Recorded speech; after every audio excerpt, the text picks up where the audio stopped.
Muslin സിൽക്കിൽ വരുന്ന flared set ആണ് കാണിക്കുന്നത്. XL XXL സൈസിലാണ് ഈ ഒരു പാറ്റേൺ വരുന്നത്. നെക്കിൽ ത്രെഡ് വർക്കും സീക്വൻസിന്റെ വർക്കൊക്കെയാണ് കൊടുത്തിട്ടുള്ളത്. ഇതിൽ വേറെ വർക്കൊന്നുമില്ല.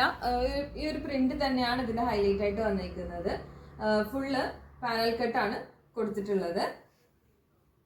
നല്ല ഫ്ലെയർ ഉണ്ട്. ദുപ്പട്ട നല്ല സോഫ്റ്റ് മസ്ലിനിലാണ് കൊടുത്തേക്കുന്നത്. ഇതിന്റെ ബോട്ടം കോട്ടൺ ഫാബ്രിക് ആണ്. ഫ്രണ്ടിൽ ഇതുപോലെ ഒരു പട്ട വന്നിരിക്കുന്നു. ബാക്ക് ഇലാസ്റ്റിക് ആണ്. പിന്നെ വൺ സൈഡ് പോക്കറ്റും ഉണ്ട് ഇതിന്റെ സൈസ് XL XXL ആണ്. നെക്സ്റ്റ് പാറ്റേൺ വരുന്നത് മസ്ലിൻ ഫാബ്രിക് തന്നെയാണ്. യോക്കിൽ നല്ല ത്രെഡ് വർക്കും ബീഡിന്റെ വർക്ക് കൊടുത്തിട്ടുണ്ട്. ഇതും പാനൽ കട്ടാണ് വരുന്നത്. സ്ലീവില് യോക്കിൽ കൊടുത്തേക്കുന്ന ഫാബ്രിക് ബോർഡർ ആയിട്ട് വന്നിട്ടുണ്ട്. അതുപോലെ തന്നെ താഴെ ഫ്ലെയറിലും ആ ഒരു ഫാബ്രിക് ആണ് ബോർഡർ ആയിട്ട് കൊടുത്തേക്കുന്നത്. ഇതിന്റെ സൈസ് വരുന്നത് M2 XXL തന്നെയാണ് ഇതിന്റെ സൈസ് വരുന്നത്. അതായത് 38 to 44 വരെയാണ് വരുന്നത്. ഇതിന്റെ കൂടുതൽ ഡീറ്റെയിൽസ് വേണ്ടവർക്ക് വാട്സപ്പ് ചെയ്യാം, അല്ലെങ്കിൽ ഇൻബോക്സ് ചെയ്യാം കേട്ടോ.